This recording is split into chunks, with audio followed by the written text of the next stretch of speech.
पिसिया से कहूंगा कि तीनों प्रवक्ताओं को एक साथ रखें, तुहिन जी को, दीपक जी को और विवेक जी को एक साथ रखें। बड़ा इंटरेस्टिंग है, चूंकि अभी दीपक जी ने भी माछेर झोल का मुद्दा उठा दिया, विवेक जी ने भी कहा कि बंगाल में अगर बीजेपी आएगी तो माछेर झोल खत्म कर देगी। और इन दोनों पार्टियों को पिछले चुनाव में सीटें नहीं आई थी, लेकिन माछेर झोल को मुद्दा बना रही है। तुहिन जी, क्या बीजेपी सत्ता में आएगी तो क्या बंगाल से नॉनवेज खत्म हो जाएगा? मतलब मांस, मछली, मुर्गा सब खत्म।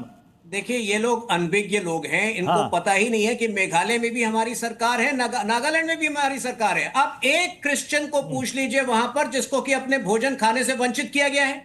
गोवा में हमारी सरकार है, 25% वहां क्रिश्चियन है। तो बिना बात का ये लोग जो है भटका रहे हैं। देखिए, केवल कांग्रेस जो है आज कांग्रेस दूध खाने के काबिल नहीं है, क्योंकि आपने तो, मैंने तो खारगे जी का बयान कहा कि नहीं कट रही, बताओ। आसाम में गौमांस खिला रहे हो कि नहीं खिला रहे हो, बताओ। आसाम में गौमांस खिला रहे हो कि नहीं खिला रहे हो, बताओ, जवाब दो। हेमंत कहता है कि गौमांस यहाँ पे नहीं चलेगा बंगाल में, और आसाम में कहता है गौमांस चलेगा। बंद करोगे कि नहीं करोगे? सीधी बात बताओ।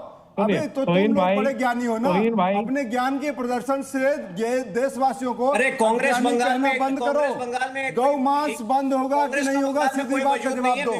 गौ मांस बंद करोगे कि नहीं? पीयूष जी, जब ये लोग खाने पीने पे आते हैं, धर्म देख के, कपड़ा देख के, रंग देख के 20%, 80% की बात करते हैं, विकास की बात क्यों नहीं करते हैं? देश में विकास किया, जरा बताइए। महंगाई, भ्रष्टाचार, बेरोजगारी कम हो गई क्या? पुल गिर जाता है, पुल गिर जाता है, सड़कें उखड़ जाती है, और तो और आग लग जाती है, जिसका उद्घाटन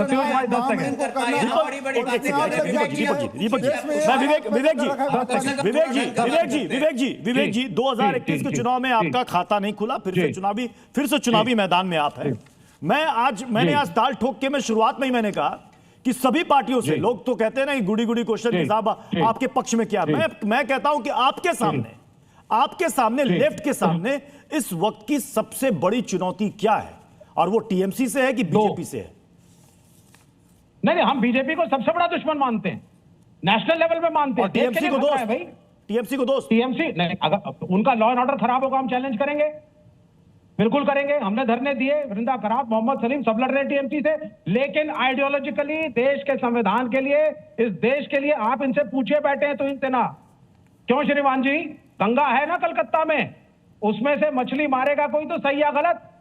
और कोई हिंदू मछली खाकर के अगर उसके अंदर हड्डियां फेंक देगा तो क्या करोगे? मारोगे बंगालियों को?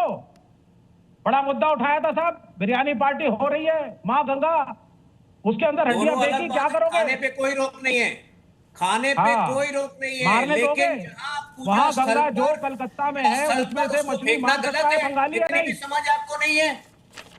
खाने पे कोई रोक नहीं है, पूजा स्थल पर गंगा के पवित्र स्थान पर फेंकना उसको गलत है, इतनी भी समझ नहीं है आपको? क्या बात कर रहे हैं आप? कहीं कोई रोक नहीं है खाने पर, लेकिन उसको गंगा में दानिश अजीज जी